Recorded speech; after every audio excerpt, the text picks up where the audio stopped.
Good morning, everybody. It's Wednesday, December 28th, 5:40 a.m. Central Time as I speak here. March corn futures unchanged at 674 and 3/4.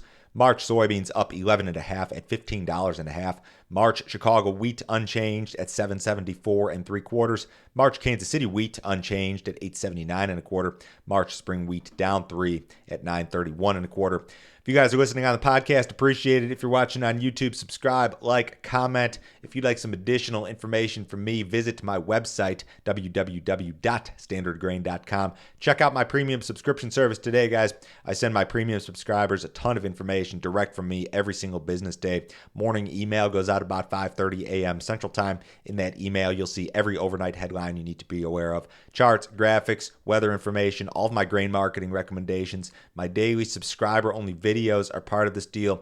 Yesterday, I talked about some spreads in the corn market that I think you should be aware of as it relates to marketing your 2023 corn crop.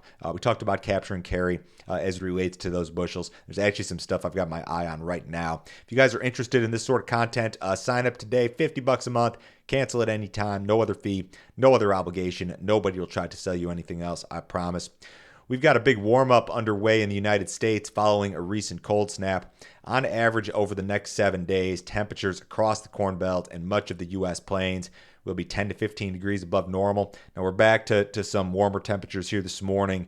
You've got mid-20s here across the Corn Belt, 30s across some of the Central Plains, down into the 40s in parts of Oklahoma, Kansas, Texas. Still not super warm, but you go out to Friday and you're going to see areas of Iowa, Indiana, Illinois hit the 50s. Missouri's going to hit the mid-60s. You're not going to see as big of a warm-up necessarily in, say, North Dakota, South Dakota, those areas. I mean, there's still going to be 10 to 15 degrees, which is well above where they bottomed out last week. But we do have a warm-up coming this week. So I don't know exactly what that cold snap meant. I know there was a lot of chatter regarding winter kill in the winter wheat crop. I haven't heard much about that. If you guys think there was some of that in your neighborhood, let me know. I know that it's very difficult to tell. USDA doesn't give us another look at crop ratings until April. Even your 6 to 10 and 8 to 14 day maps calling for odds of above normal temperatures for the central and eastern part of the Corn Belt and most of the plains also. So some warmer temperatures on tap here after the big cold snap and winter storm last week. U.S. corn shipments continue to run below last year's level. So we're seeing what should be a seasonal improvement in corn shipments that typically happens, tail end of the fourth quarter into the first quarter of the following year. USDA reported that 857,000 metric tons of corn were inspected for export last week. That's a better number, but it's still down 10% versus the same week last year.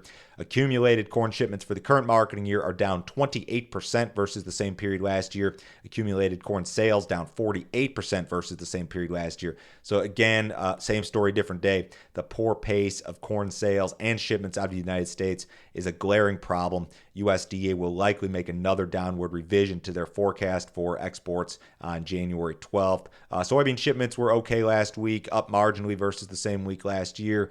Wheat shipments not great at 281,000. Accumulated wheat shipments are down about 2% versus the same period last year. We did sell some corn to Japan.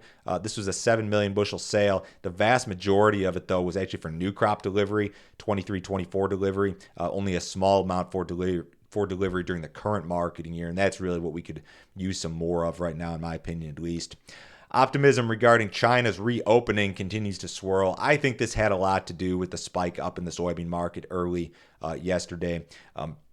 So China's scrapping almost all of its previous policies associated with COVID-0. Most of the testing requirements for travelers will be removed on January 8th. China is no longer just attempting to contain this thing at all. The United States is actually weighing some new precautionary measures for travelers entering the U.S. from China. I'm not sure exactly what they're thinking here. Not very many details out there.